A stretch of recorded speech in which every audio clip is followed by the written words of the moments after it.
pretty simple. We're going to give 2 minutes for the candidates to introduce themselves. Abdul will ask a question. They'll have 2 minutes to answer. There will be a session, probably a little back and forth, and then a 2-minute close. We're shooting for an hour, guys, but it may go an hour 10, depends upon how lively it gets. So before we begin, first of all, please turn your phones off or down or ringer off so that you won't interrupt these important replies. Secondly, I want to take a quick moment to introduce some of the endorsed candidates for fiscal conservatives. Fred Deland, I cannot see anybody. So Fred, standing in the back there, that's District 1, whichever one that's in Carmel. I lose track of my notes. We passed out an endorsed candidate list. Mark Hall, Mark. There's Mark. Rick Sharp, where Rick is. We certainly encourage all of you to vote for them. Matt Milam in the house. Matt, anywhere? We're supporting him for commissioner. Jeff Heinzman. There's Jeffrey. All right, and then we have several township board and trustee. We have Marla running for Washington Township. There she is down here. And then we have 7 township board candidates. If you'd all please stand. My suggestion for anybody that has a question for any of these guys is to ask them after the event. If you want to talk to them, signs will be available and other information. So, without further ado, I will say that this is our second event. We did one for the District 20 Senate race when Victoria became the new state senator, when Luke retired. Abdul did an excellent job on that one, and so we invited him back. There are some limits to how many times he wants to come into Hamilton County, and we're using our quota up. So we have one more time on Thursday, then I'm done. Yes, because it's going to be at an event in Carmel on Thursday. So that's all I have to say, other than we certainly welcome contributions or supports to fiscal conservatives. We're trying to help underfunded candidates and bring fiscal responsibility to this county that is sorely in need of it. And we'll leave it at that.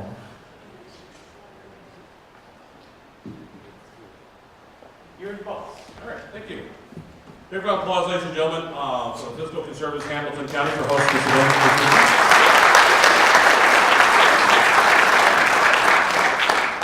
It's a pleasure to be here.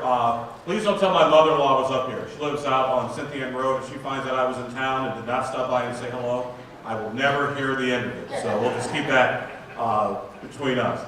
No, so like I said, it's my pleasure to be here. I always enjoy these types of forums and debates to help voters make informed decisions about who they want to represent them in various offices.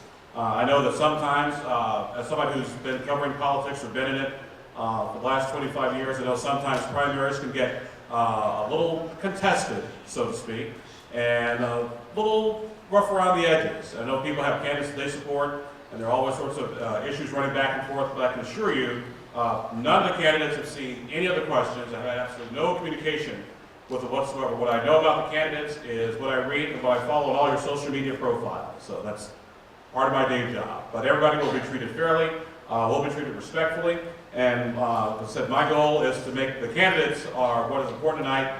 Not me, my job is just to make the trains run on time. Basically, the candidates will get 2 minutes for their opening statements, up to 2 minutes to answer questions, and 2 minutes for a closing.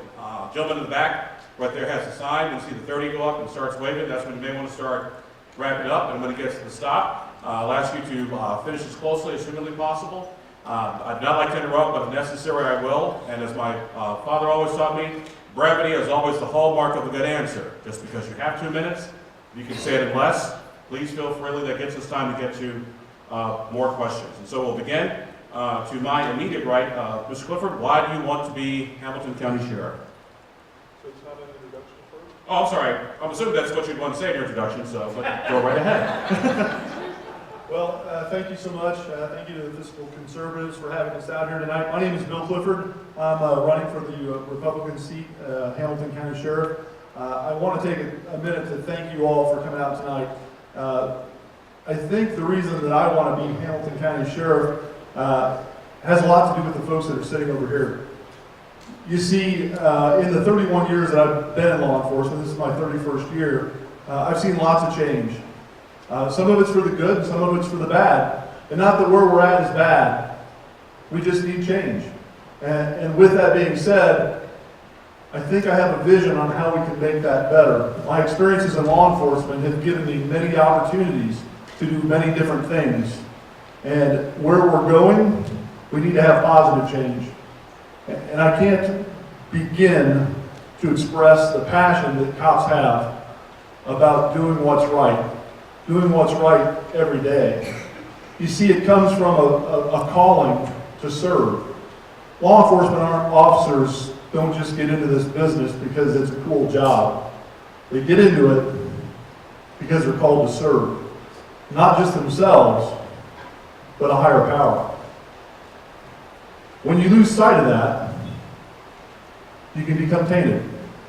When it becomes about you and not the community that you serve, it becomes obvious.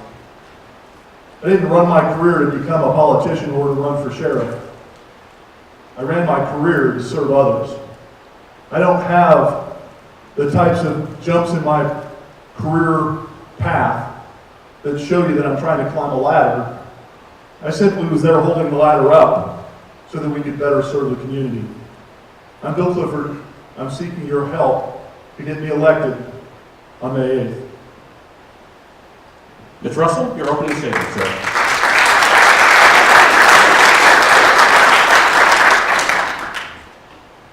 We are right. It is about service, and it's about community service.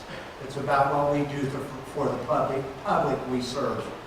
And in that aspect, I've been doing this for 41 years. Started in 1976. It's been a commitment that I've made to, one, the community that I live in, the residents of Hamilton County. I was born in this county in 1953 in Riverview Hospital, and I've continued to live here. My kids have graduated from high schools in Hamilton County. They went to college. The Hamilton County Sheriff's Department has fed my family, taken care of me, and kept me where I could go home for 41 years and take care of my family. My passion for law enforcement is unequivocal. I've proven that in 41 years of law enforcement. I've been in administrative positions 5 out of the last 6 sheriffs of Hamilton County. My job at Riverview Health right now is open my eyes to what we are not doing in law enforcement, which made me commit to the running for the office of sheriff of Hamilton County. I've seen mental health, the opioid problems, and the heroin overdoses. And I made up my mind, and I've always stated, if I open my mouth about it, I go do something about it. Being on the town council in Arcadia, I've been president of that council for about 14 years. I've served as marshal of Arcadia Police Department. I've done a lot of different things. I've coached girls sports for 25 years. My son traveled baseball. I am committed to the community in which I live, and I want to continue to serve the community in which I live. That's why I've stayed in this area for 41 years. Please vote for Mitch Russell, May 8th, for Hamilton County Sheriff. Thank you. Thank you, sir. Next person we'll hear from is Dennis Quakenbush. Dennis. Hi, I'm Captain Dennis Quakenbush, the patrol commander for the Hamilton County Sheriff's Office. And I want to thank everybody for coming today and just taking a few minutes to talk about my background and why I think this election is so important for all of us. I grew up in a Christian home. My dad owned a family business, and I grew up working in the ditches, putting in sewer and water lines. So it wasn't uncommon to be knee-deep in sewage with a shovel in my hand and the ditch over my head, just learning the value of hard work and service through our church and serving others in the community. I went to college at Indiana Wesleyan University. Out of college, got a fantastic career in the corporate world, but my true passion was for serving others. And so even though I took the company, the service department from 1.6 to $2.2 million in sales, that just wasn't where my true passion lied. So I started the Sheriff's Office about 16 years ago as a communications officer, and I worked my way up until today. I am Patrol Commander. I lead over 60 men and women In my tenure as patrol commander, we've increased the amount of criminal arrests that we've made by over 31%. And we're pretty proud of the safety that this community holds. As a father of 4 boys and my lovely wife, Kristen, we're really passionate about the community, about the safety and security that we have here, and that's why we choose to live here.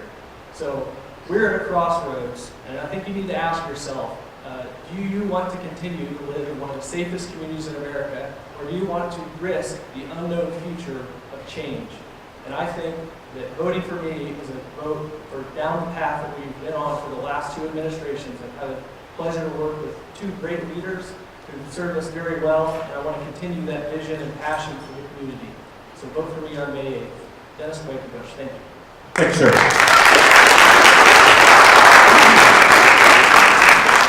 And now, finish out our opening statements. Comments from Mr. Eddie Moore. Eddie. Hello, my name is Eddie Moore, and I'm a candidate for Hamilton County Sheriff, and I'm very happy to be here tonight. I'm going to dispose with the opportunity to give you a background. We all have on web pages and Facebook, you can see our qualifications. All of us are qualified to be here. None of us are uniquely qualified, but I have unique qualifications. What I hope to do tonight is this. I want to point out what proven leadership is. I want to show you what experienced leadership is.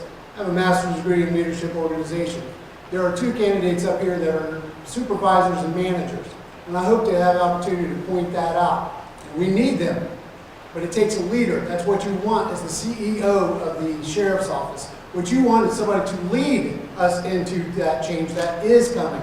Contrary to what you might hear, this is a safe county, and we have had something to do with it. But this county is changing, and it takes leadership to lead into change and successfully through change. I have been a change agent all of my professional career, my 31 years at the Hamilton County Sheriff's Office.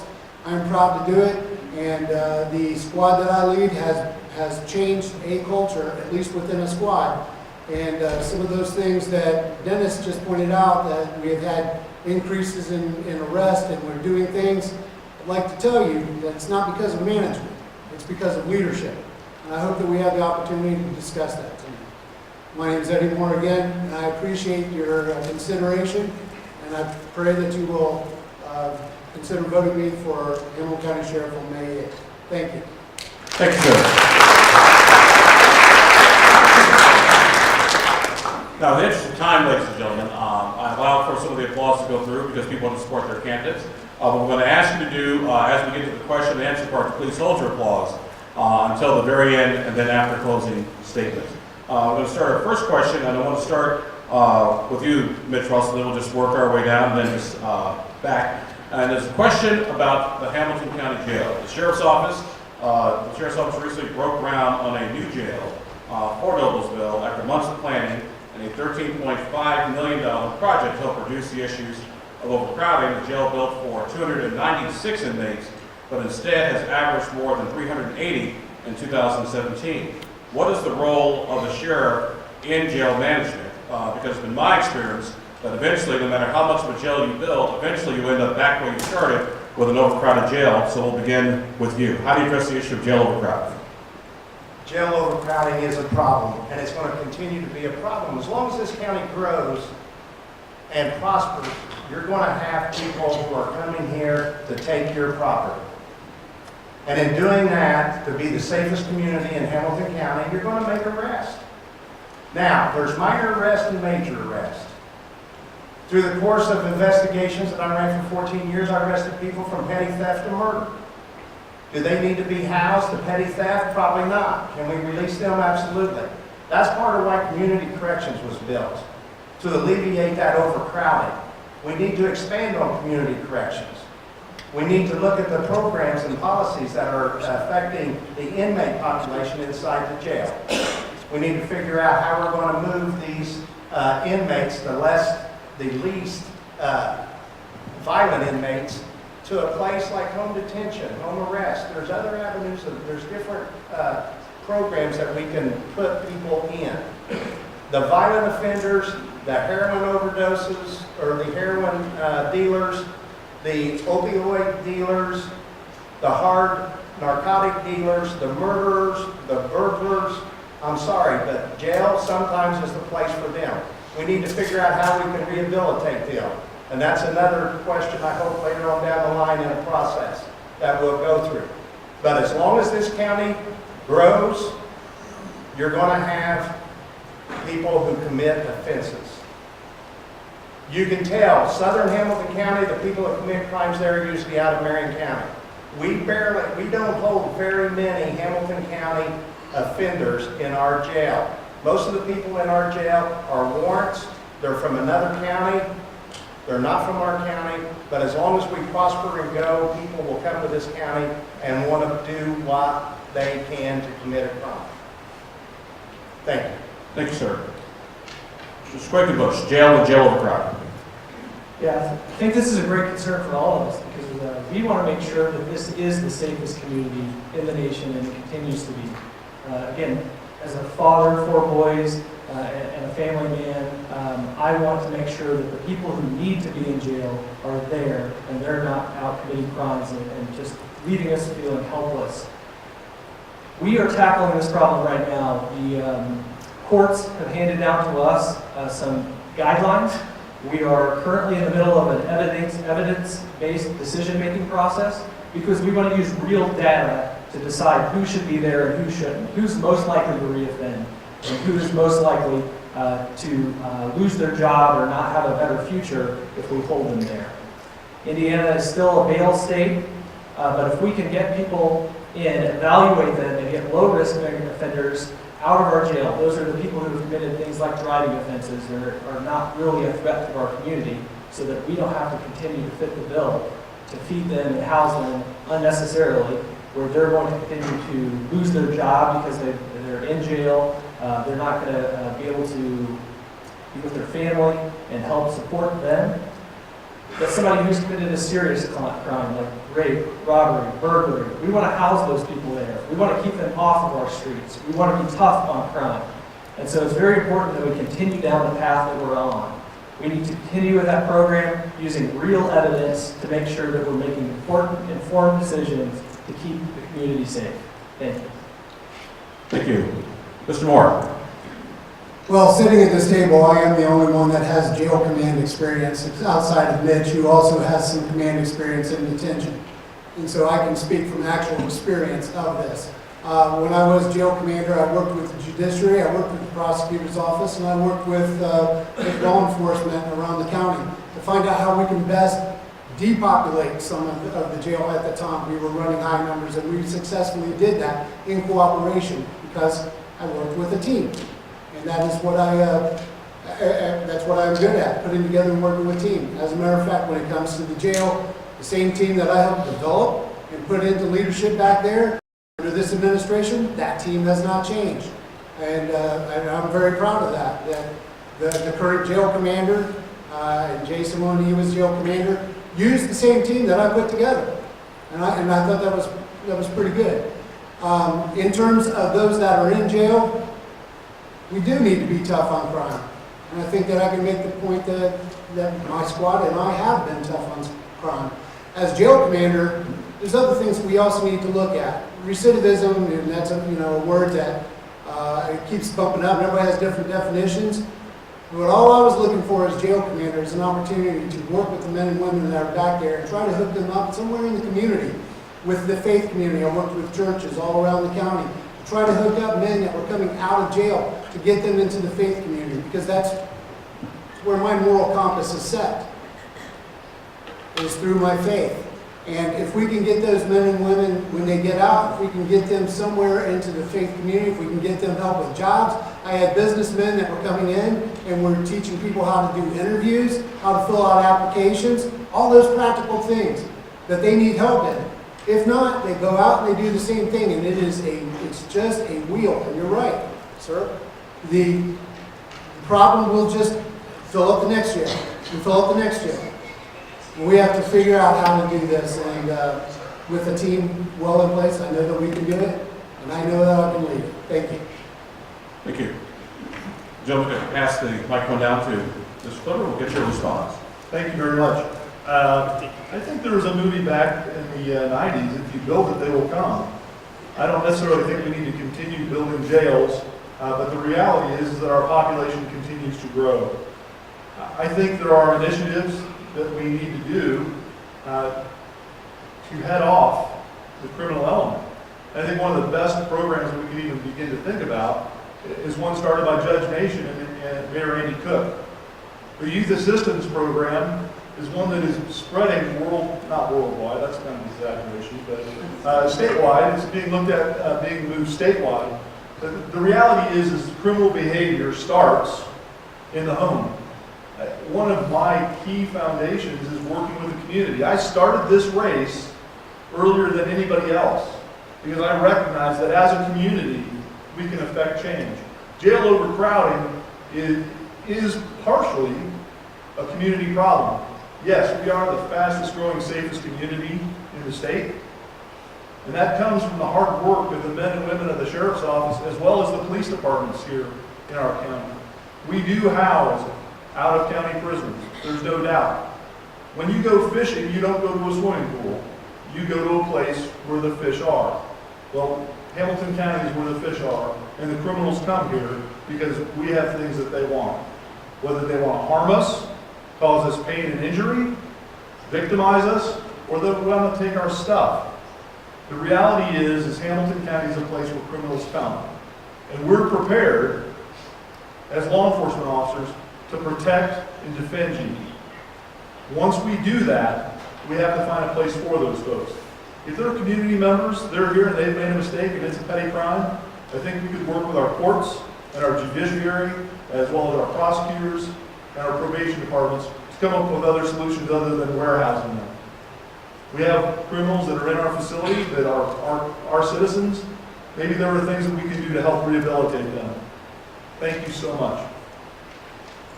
Our next question, we will begin with Dennis Quakenbush. So if you pass the microphone down to Dennis. I want to follow up on something all you gentlemen have said, is that Hamilton County is growing. It's one of the fastest growing county in the state of Indiana. Because of increasing population, does that mean that the Hamilton County Sheriff needs more financial resources to cover and deal with issues of more people living in this area? Yeah, it's a very good question. It's something, your tax dollars are very concerning to me. We all want the best service we can at the best value. So my business experience and background is something that will help me to make those financial decisions for what is best for the community.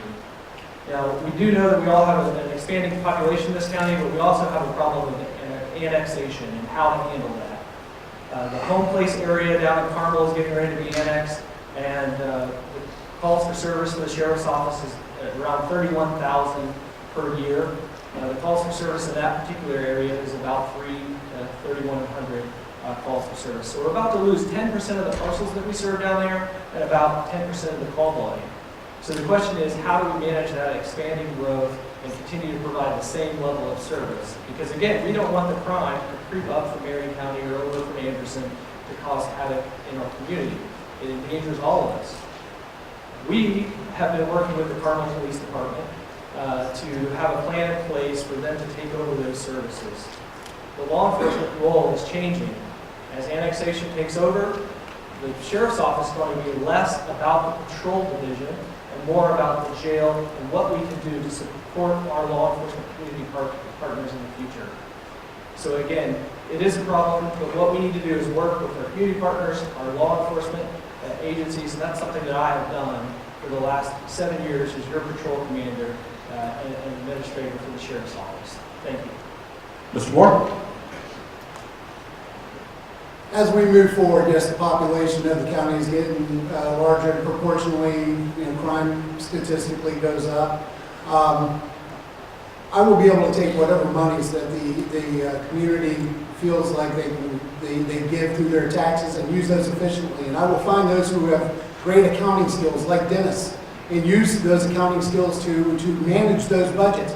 I'm here to provide a vision. I'm here to provide leadership. I'm here to give people like Bill and Dennis the opportunity to lead and to develop their leadership.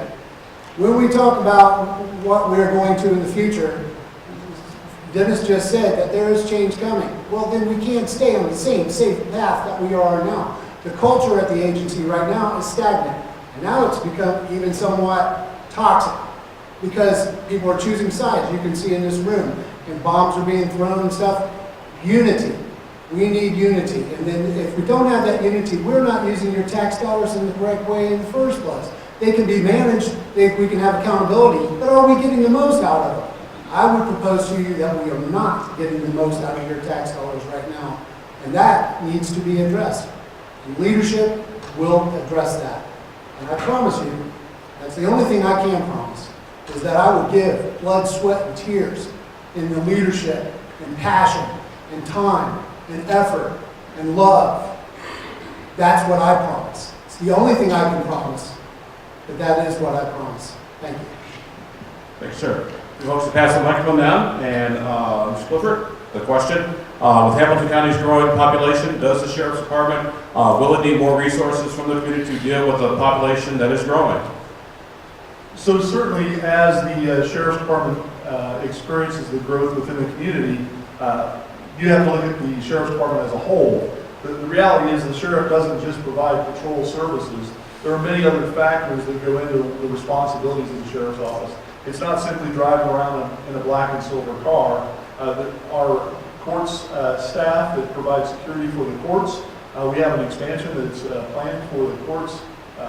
We know that there's going to be growth there. We have growth that's going to be occurring in our jail. There's lots of things that we're not involved with in the community and providing services that we probably could redirect the resources that we have. Do we need more money?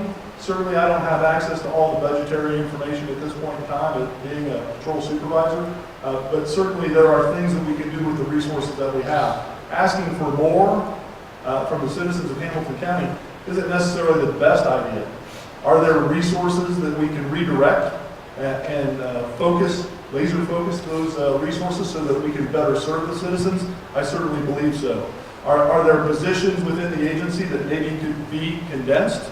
Positions that could redirect resources so that they're better spent, maybe at lower cost? Certainly. I think that asking for more when our responsibilities may appear to be shrinking, that's certainly not something that we need to be doing. The reality is that the sheriff is a constitutional law enforcement officer. It's the only law enforcement officer outside of the coroner's office that is outlined in the state constitution. Other police agencies are legislated or by statute, and every citizen in Hamilton County deserves to be served by the sheriff, if they so choose. Sometimes people don't get along with their local police departments for whatever reason. We need to be able to still respond to their needs, because quite honestly, they're citizens of Hamilton County, and they've brought the sheriff, they have the ability to vote for the sheriff and to be expected to be served because their tax dollars fund them. Thank you. Thank you, sir. Mr. Russell. The patch on my shoulder says Hamilton County Sheriff's Department. That patch entitles me to serve law enforcement all over Hamilton County. Criminals have no boundaries, law enforcement should not either. It is my goal, if elected sheriff, that we will continue to work with all of the law enforcement agencies, including federal and state, and be a contributing partner with those law enforcement agencies. We cannot do law enforcement by ourselves. We've got to share, we've got to use each other's resources, and by using each other's resources, we've got to become specialized in the Sheriff's Department so we can maintain our law enforcement presence. If we don't maintain our law enforcement presence in the community, we're going to be working inside the jail and the court system and not providing law enforcement services to the citizens that we are sworn to protect. So, by doing that, we need to specialize in cybercrime, warrant division. We need to take our patrol division. We need to adjust how we do patrols. We need to send people to Carmel PD, to Fishers PD, to Sheridan Police Department, and be a part of their police department. And what I mean by that is if they have, we have went from a lead sheriff's department agency to a support division. We need to support those other agencies. There's a lot of things that I've got planned if I'm lucky enough to get elected, but it's going to involve the whole department.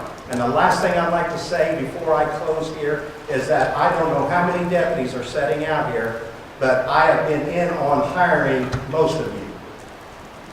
And I thank you for your service. Thank you, sir. Well, turn your question, attention, gentlemen, to the next question, which is the issue of drugs. And with that question, we're going to start with Mr. Oh, sorry, Mr. Bush, go ahead and answer the. You get. Okay, all right, no problem. This always occurs to going down the list to make sure you get through everybody, not skip over anybody. So we're going to start with Mr. Moore. Will be our next question. And this goes, sir, to the issue of drugs. Opioids, as we all know, have devastated parts of this country, and Hamilton County is no exception. What role does the sheriff's office play, or would you like to see it play, in dealing with the opioid epidemic? Hey, thank you very much for that question. I do have a vision for that. First off, I'd like to just address something real quick. Bill talked about his 400 days, and that's impressive. I have been preparing myself for this opportunity for my whole lifetime. Leadership has been my study and my passion, and I've been practicing it for a lifetime. As for this question right here, there are programs going on that involve law enforcement in Gloucester, Massachusetts, over in Chillicothe, Ohio, and the HOPE program in Hawaii. They all involve law enforcement in this issue that communities are having with opioids and just the drug epidemic as it were. This is not simply a law enforcement issue. We need to team up with the medical community. Some would say there's research that shows that it is pharmacies, pharmaceutical companies that actually have caused this issue. Law enforcement didn't cause it, but it has been dumped into our laps. So we need to partner with pharmaceuticals, with medical, with the judiciary, with drug courts. Does the law enforcement have something to do with this? Absolutely. I would like to see, and with our guys, with Night Squad B, that I have the opportunity to lead, I would like to see where we go out and when somebody overdoses, that we are having contact with them, not just going and doing Narcan, which is important, because I know there's officers out here right now that don't think we should be doing that. We should always be in the business of saving lives. But does law enforcement have something else to do with it? Yes. I'd like to see us be able to use some of those resources we've been talking about that we're going to have because of maybe loss of call volume and stuff, and see that it's not all about just the jail, that there is hope for the law enforcement section of our community as well, and that officers may be trained and go to places where there have been overdoses and work with those people that have suffered an overdose and chose to do that themselves, but work with them to actively get them into treatment. So we have to work with treatment options as well. There's not many of those yet. Yes, I get it, because people get mad at us every night when we go, and they go, well, I've got the same problem, you're not doing anything about it. I feel their frustration, and there are visions that we can move towards to accomplish this. Thank you, sir. If I get you folks to pass that microphone down to Mr. Clifford, and we'll get his response to the opioid question. Sure. At the end of the day, people turn to drugs for many different reasons. Drug abuse issues, some of it is related to lifestyle choices. Some of it is related to simply choosing the wrong doctor, quite honestly. We know that there are people that have addictive personalities, and we know that when they are introduced some sort of drug into their body, that it triggers through the brain mapping. We can see that. It doesn't matter if they've been abstinent or whether they're actively using, they're addicted. It's almost, some people consider it a disease. Diabetics, just because they don't have sugar doesn't mean they're not diabetic. They're still diabetic. And they need to be treated like that. Now, lifestyle choices, we can't fix that. As law enforcement officers, we have a duty to uphold the laws of the state of Indiana. We have a responsibility to our community to keep the citizens safe through vigorous enforcement, holding people accountable for their actions, and if they need to be placed in jail, holding them there. But while they're there, working with the community, coming up with solutions to save our brothers, our sisters, our uncles, our aunts. Not so long ago, we arrested a grandmother just outside of Cicero. She was an opiate addict at 62 years old. She'd taken an 8 times dose of her methadone that she had just picked up from the pharmacy less than 2 hours before. The milkshakes that were sprayed across the dashboard of her car where she'd hit a tree, yeah, was taking those to her grandchildren.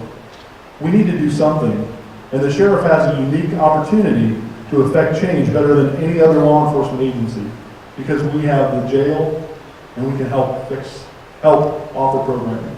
Thank you. Ms. Russell? The reason that I am running for sheriff of Hamilton County is for the last 5 years, I have worked for Riverview Health.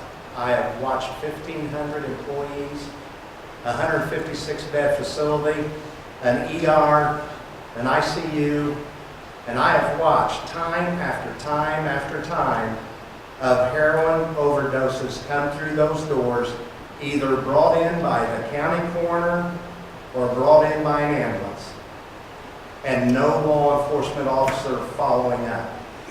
I, as the administrator or the manager of Riverview Health Security, because of HIPAA violations, I cannot call local law enforcement. So I decided that after a few phone calls and no responses, that I can do something about this. And I chose to run for sheriff because the heroin epidemic in Hamilton County affects everybody, every socioeconomic class from 20 years old to 54. It doesn't matter whether you're rich or poor. And for us to combat or take care of this problem, we've got to first identify it. And by identifying it, we've got to get to the ambulance to get the guy's information, and then we've got to track him. Because we can get to the source. There's a few guys in here that work on the drug task force. Bill was assigned to the drug task force. I led that drug task force as administrator in criminal investigations. I didn't lead the task force. I assigned the deputies or the detectives to it. But I'm telling you, if I'm elected sheriff, we're going to track it and we're going to follow them. And I can't solve the problem, but I'm sure going to put it in it because it's killing our kids and our families. Thank you. Thank you, sir. Mr. Quickenbush. Drugs coming in from outside the community and affecting our community is something I'm very passionate about. I've had family members who have been directly affected by this addiction problem. It's something that I'm very, very passionate about solving this problem. But it's not completely a law enforcement problem, it's a community problem. As a law enforcement officer, though, I took the time to get extra training to become a drug recognition expert. I'm a national field sobriety instructor. I've taken courses in A-RIDE and then now an A-RIDE instructor, which is Advanced Roadside Impairment. Having been a member of our Hamilton County crash team and a supervisor for that team, it is devastating to have to go tell someone they've lost a loved one in a crash. And so we need to be proactive about this crime. We need to enforce the law and try to stop a violator before they crash and kill a family. Once they're in our system, we need to continue to expand on the programs that we have in place now. We have a fantastic program, a transformation program in our facility where we bring in community partners that is faith-based to try to change their heart, change their lives, and give them the resources they need. The government is not going to solve this problem. We're going to work with partners like Senator Jim Merritt, who's been passing all kinds of legislation to try to help with this problem. We need to continue to work with them and continue down the road that we are going with the programming. Addiction takes several years for you to get over and your mind to reset. We don't keep prisoners in our jail that long, so we need community partners who can follow up with them and get them on the path of recovery far after they leave our facility. And we're going to continue to do that, and your vote for me can help continue to make that happen. Thanks, sir. I want to stay on the drug question, gentlemen, because I was going through, because I have nothing to do all during the day, the Hamilton County Annual Report 2017 for the jail. And according to the annual report, of the top offenses in Hamilton County, number 3, and this kind of goes back to our issue of jail overcrowding, was possession of marijuana.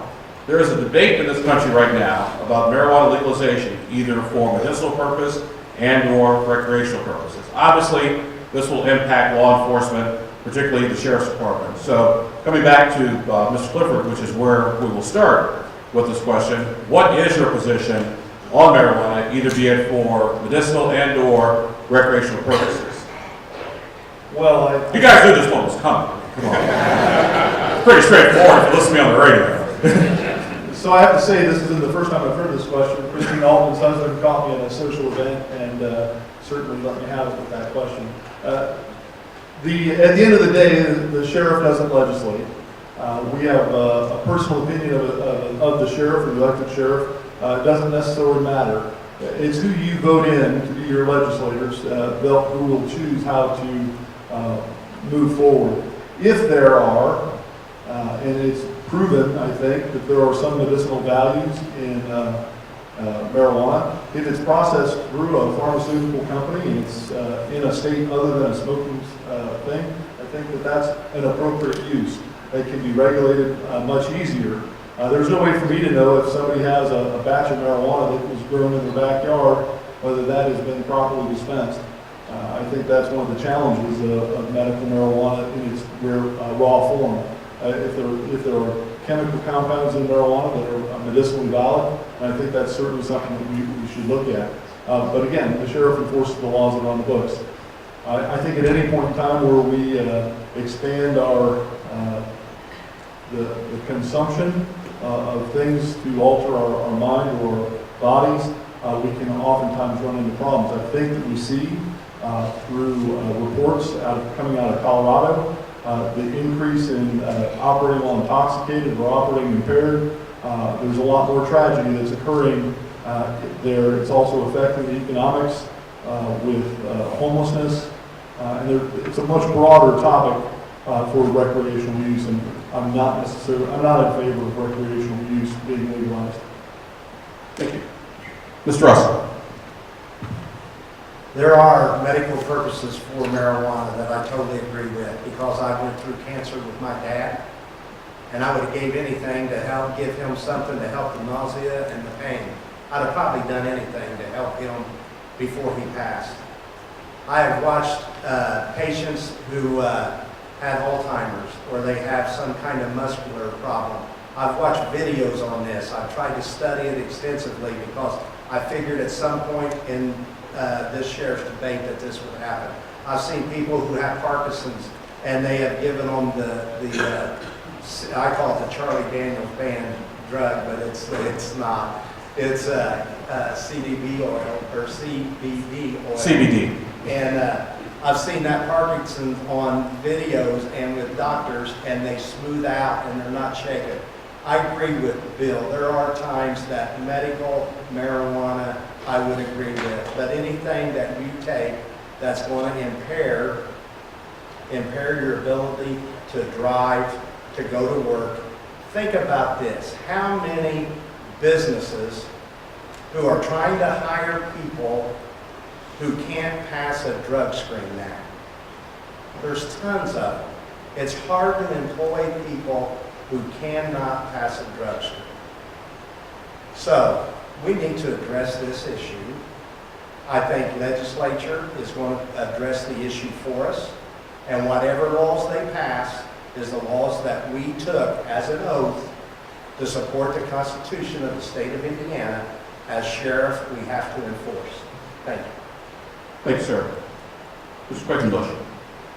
So, again, this is a threat to our community, because if we have impaired drivers on the roadways, it's unsafe for all of us. And as a father, I am really concerned about it. Having worked the midnight shift for several years and stopping many impaired drivers and just seeing the effects on their mental state and on their physical state, it's really concerning. Marijuana is a legislative issue, as has been pointed out. There are certain legal forms in Marinol and those types of things that give you the positive effects without some of the negative high. I've examined hundreds of people who have been on drugs, particularly marijuana, and seen the effects that it has had. We've seen the rise in crashes, and fatal crashes in Colorado and in California, and so it's something that should be concerning all of us when we're talking about legislation and who we vote in as our legislators. Thank you. Mr. Moore.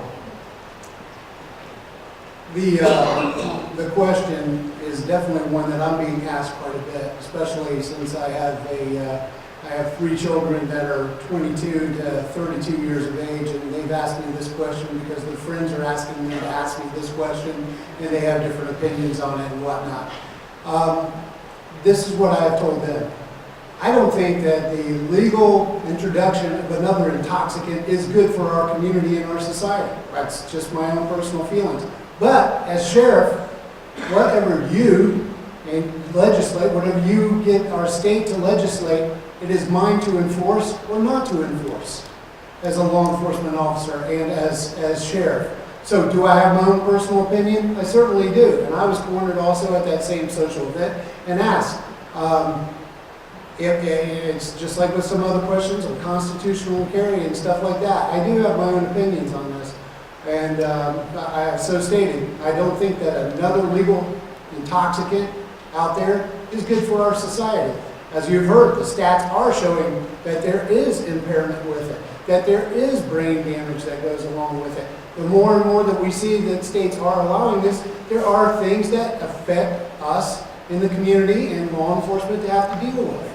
And so it is something that we all need to consider, but this is not something just for the sheriff or police to consider. This is something for all of us to consider.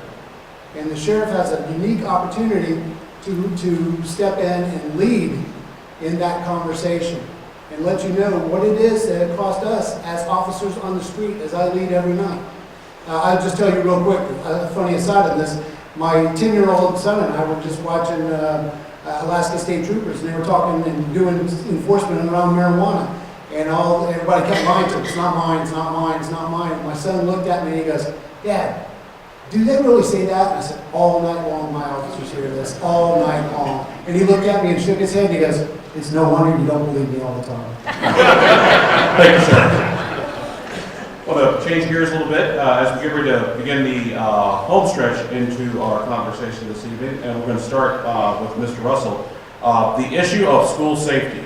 We've all seen the stories from across the country, whether it's Parkland, Florida, most recently other stories in the news about issues of school safety. What role does the Hamilton County Sheriff's Office play in keeping our schools safe? We need to play a bigger role. Our resource officers that are assigned to our school system, especially Hamilton Heights school system, they do a fantastic job. It's a shame that we're in a society today that we have to deal with locking up our schools and searching our students for weapons. I don't see any reason for a bump stop. I'm all for that. But I think for law enforcement, we need to investigate complaints and take those complaints very seriously. Sometimes law enforcement is their worst own enemy.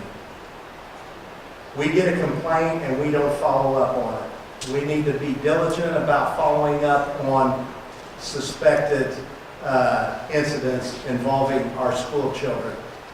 We need to have the resource officer interview and talk to somebody that's been suspended from school. We need to assist the school and work with the superintendent and the principals in those schools to get information on what's going on with the students in the school. We need to check social media and find out what they're putting out on social media. And if we come across something that is not right, if it feels wrong, it is wrong. And we as law enforcement need to take that next step and investigate that and figure out how we're going to stop an incident from occurring. So it's a shame we got to lock up schools. It's a shame we got to have resource officers in those schools. but that is part of today's society. Thank you, Sheriff. Ms. Quakenbush. The Sheriff's Office is responsible for the school safety at the Hamilton High School District, which is in the unincorporated areas of Hamilton County. Again, as a father, I want to know that my kids are safe when they're at school. And I want you to know that we are doing everything in our power to try to create a safe environment for your kids. We have a team of safety people who are constantly looking at, evaluating the safety features that we have in place. We are updating the infrastructure to make sure that it is as safe as we possibly can. We provide the best training for law enforcement. We make sure they're working together. It's the most up to date. And you can rest assured that our officers will run to the gunfire if there's ever an incident in the schools. We have very brave men and women in each of in the school system across the county and in our schools here at Hamilton Heights.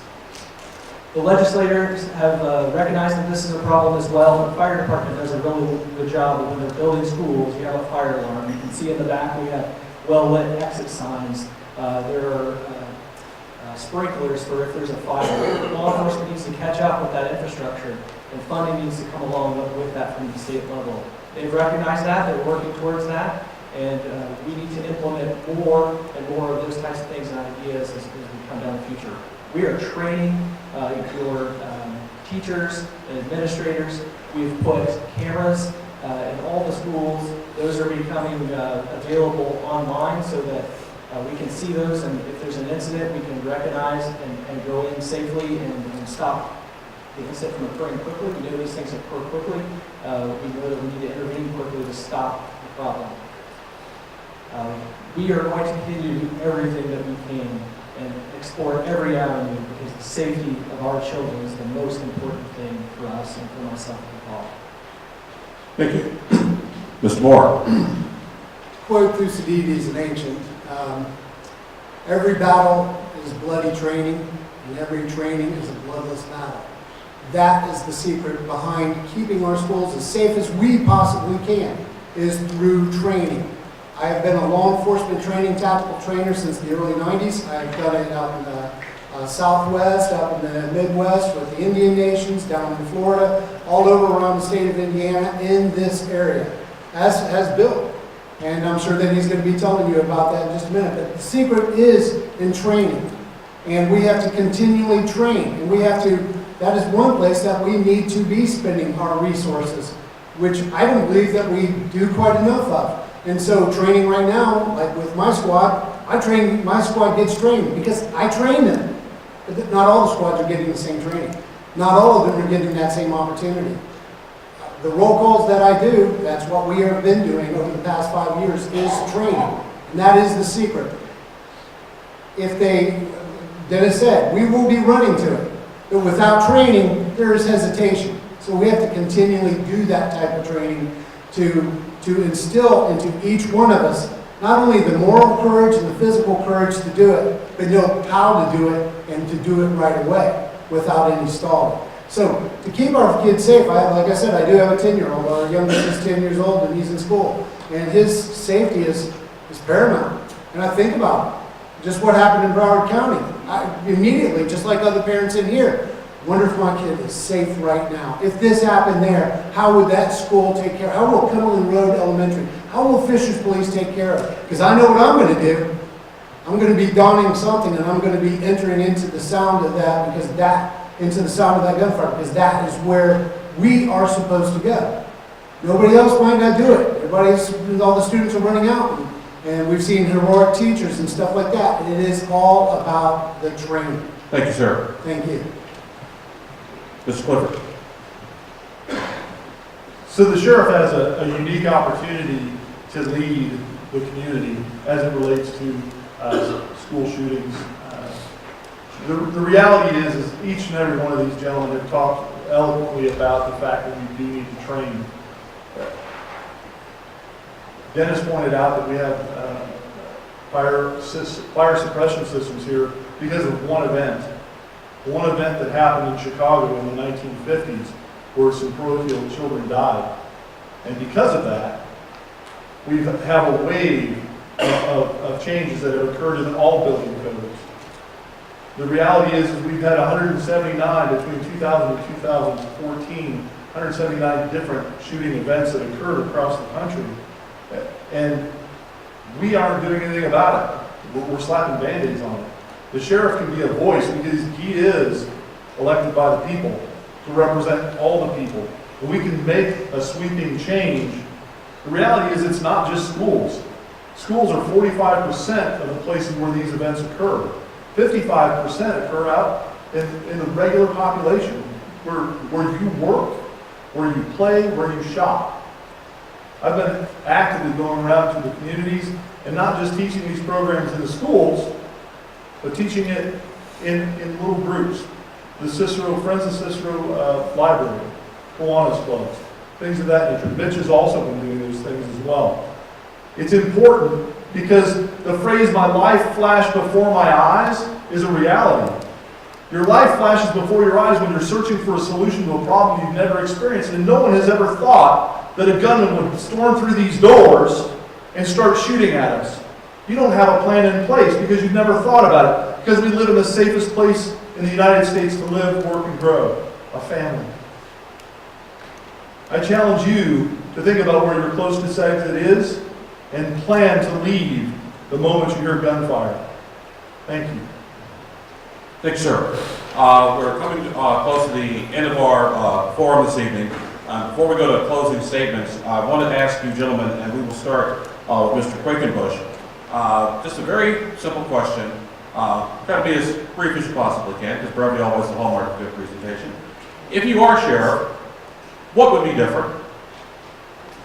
Yeah, very good question. Again, we're pretty proud of the things that we put in place, the policies, the procedures, the vision that we have for this community, the relationships that we have with other partners in the community to make this one of the best and safest places to live in the United States. But certainly we need to continue to change as we move forward. As crime techniques change, as the drugs change and become more powerful, as the inmates get smarter about how they do things, we just need to continue to evaluate the processes we have in place and make changes and adjustments.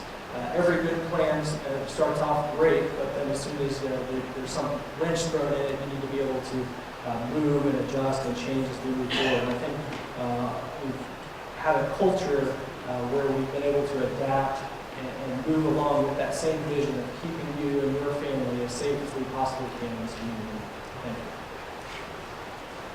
you. Mr. Moore? It would be quite a bit different. The culture would be changed drastically, and it would start off with me. I'm a servant leader, and that's what I would expect the officers to be. That's what I expect Night Squad B to be, is servant leaders of the communities. Go out and be prepared to be a warrior, but first and foremost, have a heart of a servant. So what does that look like? That means that we will have open lines of communication. You can expect from me, as sheriff, to be in communication with everybody throughout the agency. You can expect me to show up at roll calls and to take part, just to say thank you for being here. Thank you for doing your job. I know that we don't hear it enough, but you need to hear it from your law enforcement CEO. And you would have the opportunity to be heard and to be valued and to have that value expressed. We're not having that right now. Currently, Dennis is claiming that he has strong leadership. I've been in patrol division for 5.5 years after we went to 12-hour shifts. That's a little over 1,500 roll calls. 4 roll calls I've seen my division commander come to us and talk to us. And we are good friends. I'm fond of him. I greatly respect him. But he and I have actually talked about this. And in terms of leadership, I've led by example. If you just look at our statistics as they are right now, that we get quarterly statistics that Brian Neese, one of our sergeants, puts together, and he puts there. I don't have anything to do with these stats. Our squad is in the top half all the time. Bill's squad, they do a great job, but they're number 4 out of 4. And so what we want to do is lead by example. And that example is roll up your sleeves, get out there, and do the job. And that is what I offer. And that, again, is the only thing I can promise is my effort, blood, sweat, tears, and passion. Thank you very much. Thank you. Mr. Clifford? If you became sheriff, what would be different than is being done today? Brevity, right? Always. Integrity, communication, leadership.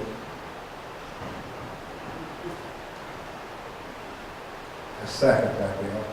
Absolutely. Leadership, clear direction, precise instructions, lead by example. Those are all the qualities of good leadership. I've been lucky. I've been blessed.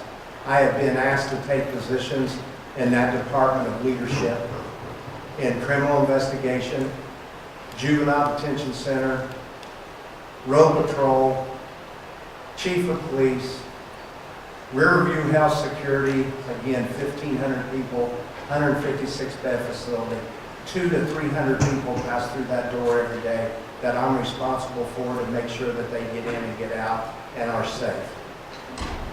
I have led by example. I will never ask anybody to do anything that I will not do myself. My integrity, my honesty, my work ethic is the only thing that I've got that truly belongs to me. I am proud of that. I have been taught by the best law enforcement people that this county has ever had. Some of them have passed before. Some of them are still with us. I have great friends in Fishers PD. I got great friends in Carmel Police Department. I got friends at the Arcadia Police Department. It's been an honor and a privilege to serve the citizens of Hamilton County, and I will take that same leadership to the Hamilton County Sheriff's Department and build a team and take a team approach with transparency, communications, and let's roll up our sleeves, guys, and go to work. Thank you. Gentlemen, we're now at the end of our debate. We have a couple minutes for closing statements. We're going to start, actually, things just a little different. We're going to start at the very end with Mr. Moore, and then just work our way back toward this way. Closing statement, sir. I'm sorry, sir. I thank you very much for all of you showing your civic participation by being here tonight and listening to the four of us go on. This has been a long process for pretty much all of us. I appreciate the opportunity to come and to passionately speak to you about leadership, and that is what this candidacy, our candidacy, is about leadership versus management and supervision. One is offering the culture to stay the same and no faces change. The other one's offering the same culture but different faces. I'm offering a different culture, and that culture is one of service. That is a culture of warrior servants and servant warriors working on your behalf to do our best every night while you sleep peaceably in your beds at night to stand ready to do violence on your behalf. That is our job as police officers. That is something I've taken very seriously for 31 years. And though I've been teased about it and stuff, I have trained hard to be this. And I am ready to fight for you. I have fought for you. I have fought men in the street in chasing justice. I have fought men in a cage in chasing valor. And I have fought on behalf of the team that I lead so that they can get recognized and good ideas can be passed on up so that we can implement those. I promise you, that is what I'm going to fight for. And I pray that you will give me the opportunity to at least compare all of this, back up everything I have said. I'm ready to back up, ask any questions that you would like of me. And I just ask for your support and your vote on May 8th. Thank you very much. We'll just work our way back. You may applaud. I'll let you guys applaud.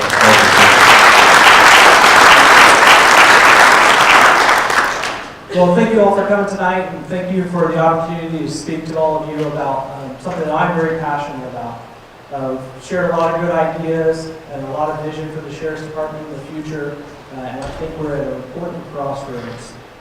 As someone who is your current patrol commander, who leads over 60 men and women in the Sheriff's Office now, I am in a unique position to understand the problems that we face and the challenges and how to move forward. We've talked about leading by example. I did a public records request for a lot of statistical data since 1995 for everyone who works in the patrol division. for an annual average in the patrol division, the three men sitting next to me have made 16 arrests per year combined. Myself is 69 arrests per year on average while in the patrol division. If you guys want to talk about leading by example, talk about passion for keeping this community safe, the numbers speak for themselves. Over the last 7 years, I've increased the amount of arrests that we've made by 31%. This community is safe because of leadership. It is safe because we care about you, and we are going to be proactive about law enforcement. We're going to put the people behind bars that deserve to be there, and we're going to work with those who shouldn't be there so that your tax dollars being saved are safe. As your sheriff, safety will be my top priority. As your sheriff, I will continue to manage your tax dollars well. As your sheriff, I will work with other community partners and other law enforcement agencies to make sure that we're working together to keep this one of the greatest places to live in the nation. Thank you.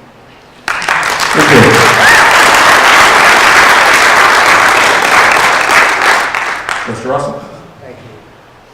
Child molesting cases, sexual assault on juveniles. Dennis talked about numbers. I've worked over 500 of those cases. I'm probably the only person sitting up here that's ever testified as an expert witness in court on child sexual assault cases. I investigated all the rape cases in this county for 7 years, child abuse, child neglect. Criminal investigations, I can't even tell you how many people I've arrested over 14 years when I ran criminal investigations. I can't tell you how many felony counts I've filed over the years, but I can guarantee you it's more than 200, probably somewhere in the neighborhood of 500 or 600. I can't tell you, I've probably recovered over $2 million worth of property on home burglaries and stolen property over the years. I have done that leading this sheriff's department when I was there before I retired in 2006. Yes, have I not been there since 2006? Absolutely. But I was in the town of Arcadia for 7 years. The first year we were there in Arcadia, we made 56 arrests. The first year. The second year was 56 arrests. After that, we come down to 42, 43, and at the end of 7 years, when Riverview Health called me and said, hey, we need somebody to take care of our security. And they asked me to come to Riverview. They started on me in August of 2012, and I said no until November the 12th of 2012. What I'm giving you is leadership, dedication, total law enforcement management, proven leader, and I should be voted your next sheriff of Hamilton County. Thank you. Thank you.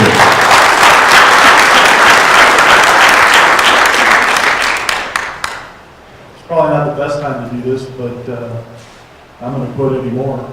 Soulless numbers is a phrase we heard in another debate, and quite honestly, if you're going to lead by counting numbers, I think numbers have to be in context. And the reality is, the first year that Dennis took over the patrol division, in 2010, when Sheriff Carter was there were 1,118 criminal arrests. That next year, there were 858. He hadn't even been in office a year, and the numbers dropped dramatically. His leadership, and you know what? We're not going to do that. At the end of the day, we're all fighting a fight. And I guess standing up here and tearing each other down is not what we're going to do. I stood on the steps of the courthouse when we started this. We were all friends. We were all friends before this started. We should be friends while this goes on. People know who they're going to vote for. They're going to vote for the person that's important to them. I have your best interest at heart.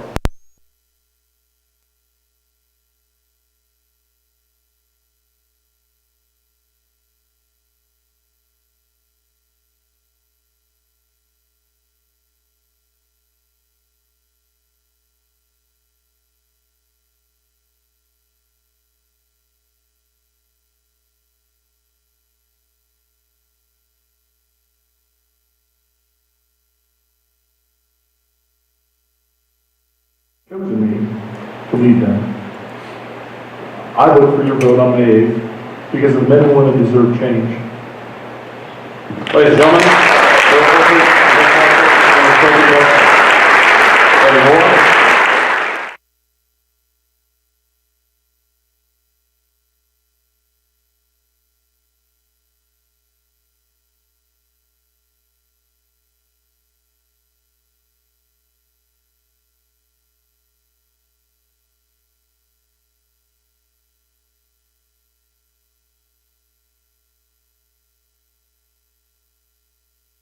Thank you, Hamilton County TV. Proceed.